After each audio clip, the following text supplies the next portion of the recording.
Hey, what up? It's Brad with Home Love Construction, and in this video I want to explain what in the hell is pressure treated wood, why should you care, and why is it actually important to know when to use pressure treated wood and when not to use pressure treated wood. So to put it simply, pressure treated wood is just normal lumber, right? Like, so let's say take like a 2x4 or something like that, that has been pressurized in a tank that contains a substance that I'm not going to tell you the name of because it's this complicated long chemical name, but basically that chemical is pressurized to seep into the wood. It's not just dropped in a vat of it, it's actually pressurized into the wood. And what that chemical does, it's like something benzoate or something like that. But what the chemical does is it actually prevents the wood. So think of wood as basically comes from a tree, right? It's a living organism and it will break down over time. So what the pressure treated chemical does to it is it prevents it from decaying, from being wet or whatever stuff like that. It also repels insects. If you want to build something and have termites not eat it, build it out of pressure treated wood, because termites will not eat pressure treated wood. I've never seen it happen, or if it does happen, it won't happen for like 50 years and all the other wood in the house has to be totally destroyed before that'll happen. Basically, if you want to build something and not have to be eaten by termites, build it out of pressure treated wood. Now, there's some caveats to that I'll get to later in the video. But the other thing that pressure treated wood does is, like I said before, it prevents the wood from rotting due to water. So one thing that a lot of people don't know is that if you build your houses out of block, like we commonly do here in Florida, when you put a piece of wood on the block is always letting off moisture, always, through its whole life. So if you put a piece of regular wood, not pressure treated, right on that block, whether it's on the top of it or on the side of it, that wood over time is gonna start to break down a little bit. So there should always be some sort of pressure treated wood right up against the block. This is why, for example, when they build the walls of a house, a lot of times you'll see a piece of pressure treated wood. So you'll see the block wall, then they'll put a piece of pressure treated wood on top of that, and then they'll put the truss on top of that piece of pressure treated wood. Now that's one place where I'll say a lot of building officials and engineers don't require that. If you know why it's not always required to put the piece of pressure treated wood on top of the block wall and then the truss, leave a comment below with why that is, because I'd love to get your take on it. So that said, on the walls, like when you do the furring strips on the block wall, those are always pressure treated.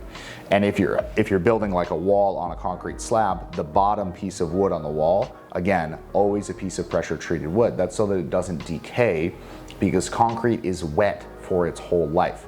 A lot of people don't realize this, is that you can't put normal wood on concrete because the concrete is always letting off moisture for its whole lifespan.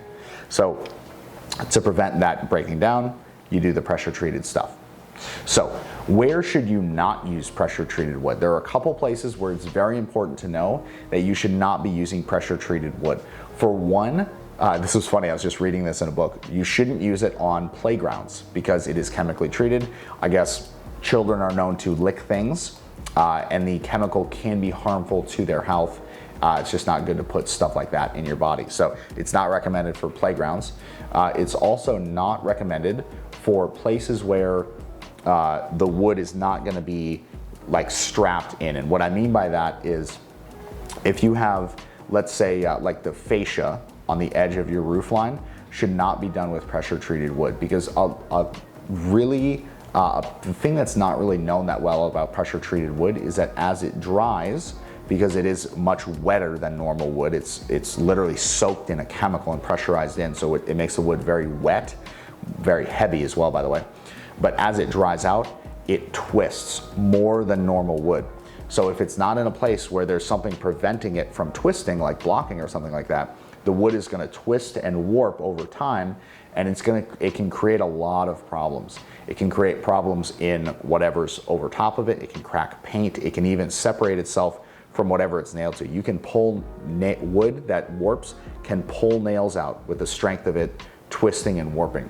So it's something you want to be really cautious of, and you don't want to put it somewhere where it can warp like that. Now, other important things is You don't want to have pressure treated wood on like a food preparation or cooking surface. You know, you just want to keep those things away. You also don't typically want to burn pressure treated wood. This was something my dad always told me, but when you burn the pressure treated wood, the chemicals that are pressurized and put into it actually are then dispersed into the immediate area, and you don't want to be breathing that stuff in. It's really not good for you. So that is a quick rundown on pressure treated wood. If there's something that I missed that you know is another piece to dealing with pressure treated wood, or a place where you would or would not use it, leave it in the comments, because I'd love to know if I missed anything, or if there's anything that I don't know about that I should know about. Because just like you, I'm always learning more things about how to do construction better. So leave a comment below if there's something that you think I missed in this video. That said, if you need help designing a project for your home, or you're designing a custom home, and you need help designing it, we can do that for you. Go to homelove.construction/design, and we can design custom homes, room additions, bathrooms, and kitchens, even remotely. If we're not going to build it in your area, we can use our construction expertise to design the perfect space for you and your family. So thank you for watching. I'll see you in the next vid. Peace.